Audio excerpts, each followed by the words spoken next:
ଅଛି। ଥକିବାଟା ଗୋଟେ ସମୟରେ ଥିଲା ଶରୀର ଥକିବା ଥିଲା, ବଟ୍ ଆଜିକା ଡେଟ୍ରେ ମ୍ୟାକ୍ସିମମ୍ ଲୋକ ମେଣ୍ଟାଲି ଥକି ଯାଉଛନ୍ତି। ଶାରୀରିକ ପରିଶ୍ରମ ନାହିଁ, ବଟ୍ ପ୍ରତ୍ୟେକ ଦିନ ମେଣ୍ଟାଲି ଥକି ଯାଉଛନ୍ତି। ଚାଲନ୍ତୁ ମୁଁ ଆପଣଙ୍କୁ ମେଣ୍ଟାଲି ଥକିବାର ଗୋଟେ ଉଦାହରଣ ଦେଉଛି। ଉଦାହରଣ ସ୍ୱରୂପ ଭାବି ନିଅନ୍ତୁ, ଜଣେ ଝୁମା ବୋଲିକି ଗୋଟେ ଝିଅ ଝୁମା ନା ହବ ତ ଝୁମା ବୋଲି ଜଣେ ଝିଅ, ଭାବନ୍ତୁ ସେ ଅଫିସରୁ ଆସିଲା, ଠିକ୍ ଅଛି, ଦିନ ସାରା ଘର କାମ ବି ଅଫିସ କାମ ବି ସବୁ କରତେ ପଡ଼ିଲା। ଏବେ ସେ ଅଫିସରୁ ଘରକୁ ଆସିଲା।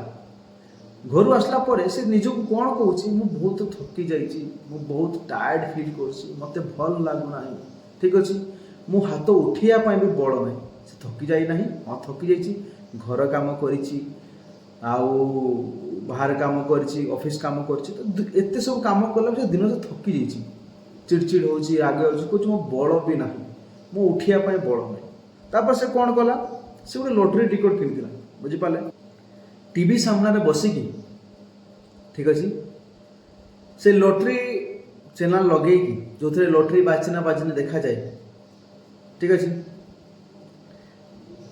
ସେଥିରେ ସାମ୍ନାରେ ବସିକି ସେ ଲଟେରୀ ଟିକେଟଟା ଘଷିକି ବାହାର କରୁଛୁ ଯେ କେଉଁ ନମ୍ବରଟା ମୋ ନମ୍ବରରେ ଲଟେରୀ ବାଜିଛି ନା ବାଜିନାହିଁ, ଠିକ୍ ଅଛି।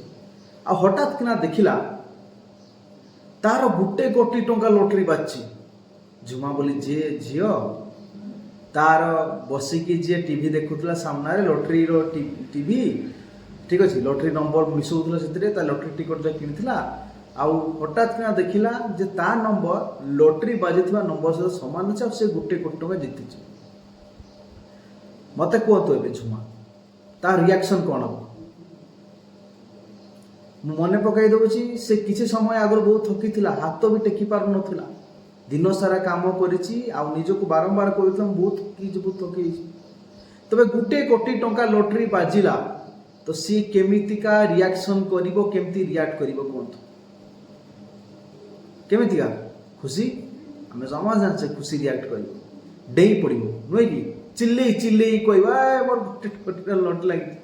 ଯାହାର ବଳ ସେଇ ସମୟରେ ନଥିଲା, ସେ ସାଙ୍ଗେ ସାଙ୍ଗେ ଆକ୍ଟିଭ୍ ହେଇଯିବ, ସାଙ୍ଗେ ସାଙ୍ଗେ ଏକ୍ସାଇଟେଡ୍ ହେଇଯିବ, ତା ଥକା 2 ମିନିଟ୍ରେ ଉଡ଼ିଯିବ।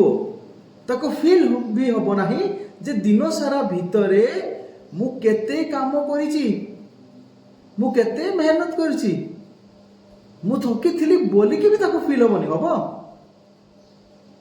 ବିଲକୁଲ ହବ ନାହିଁ। ଆସିଲା କୋଉଠି ତାର ବଳ, ଏନର୍ଜି କୋଉଠୁ ଆସିଲା?